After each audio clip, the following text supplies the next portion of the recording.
Another year is upon us, and that means 12 months of glorious, brilliant, amazing, lovely, fantastic football. And it's going to be a huge one with the small matter of a World Cup, emerging leagues starting to pop off, and loads more besides. Stuck for ideas on how to make the most of it? Well, you've come to the right place. This is Copper 90's bucket list for 2018. Russia 2018. Okay, it's an obvious one, but come on. How could we not? The ultimate festival of football that the whole planet's been waiting 4 years for. Yeah.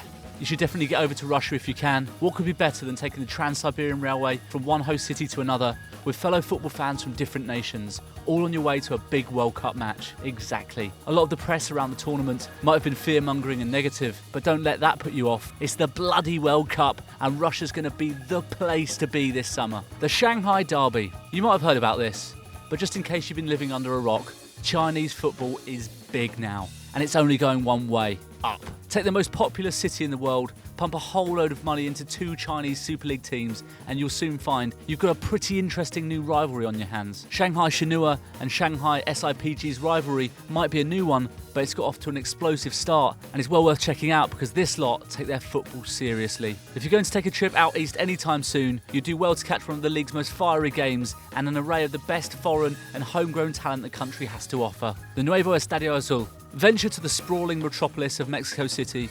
You'll find a whole host of sights, sounds, smells and tastes to engage your senses. And when you're done with all that nonsense, make sure to head over to the NUEVO ESTADIO AZUL, Cruz Azul's new home, to take in a match. The Liga MX is a burgeoning league growing massively in stature, popularity and reputation thanks to a mixture of foreign and homegrown talent lighting up Mexico. So while you think going to a match in the Americas might be all about atmosphere, the quality on the pitch might just surprise you. Vienna's derby of love. Think of Austrian derbies and Vienna in particular, and you'll be forgiven for instantly thinking of Rapid versus Austria Vienna. But there's another game that goes under the radar, which is well worth learning more about. The derby of love is a fixture between First Vienna and Wiener Sport Club, which takes place in the Austrian lower leagues and celebrates love, tolerance and equality. The match attracts crowds that completely dwarf average attendances at the same level and uses the power of sport to bring people together in solidarity. Both clubs are steeped in history and have brilliant, creative and colourful fan bases who always ensure that this is a match not to be missed. Naples at the end of the season. They like their football over in Naples. In fact, they really like it. And now it looks like there's a chance that the boys in that particularly lovely shade of blue might bring the Scudetto home for the first time since 1987. If they can get over the line, and there's still a long way to go, we're going to need to come up with a new word to describe what the reaction will be. Scenes just won't cover it.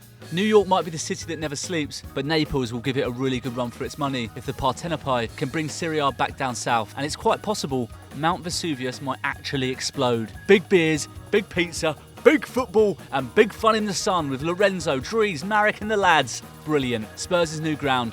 Despite talk of Spurs lifting their Wembley curse and setting a record Premier League attendance at the National Stadium, we still reckon Pochettino's men and their fans will be pretty glad to leave. Sure, staying in a big, lovely, expensive hotel room is great, but it's not quite a home, is it? Their new ground has a fantastically petty capacity of over 61,000, just bigger than the Emirates, and is on pretty much the exact same plot as White Hart Lane. The new single-tier south stand behind the goal is inspired by the yellow wall of Borussia Dortmund and will hold 17,500 supporters. Imagine being on there for a home game against Arsenal. Tasty. LAFC's new stadium. 4 years in the making, Los Angeles is about to get its second football team, coached by big, bad Bob Bradley. They're going to have a lovely brand spanking new stadium to play in to boot. Based in downtown central LA, the Bank of California Stadium looks like a real treat with all the brilliant mod cons you'd expect, as well as proper, steep stands to give it a nice traditional feel. The 22,000-seater stadium is inspired by intimate, atmospheric grounds like the Westfalen Stadion and Anfield, and will have brilliant views of the action on the pitch, as well as LA's historic Exposition Park and the city skyline. They've even secured Carlos Vela's signature for next season too.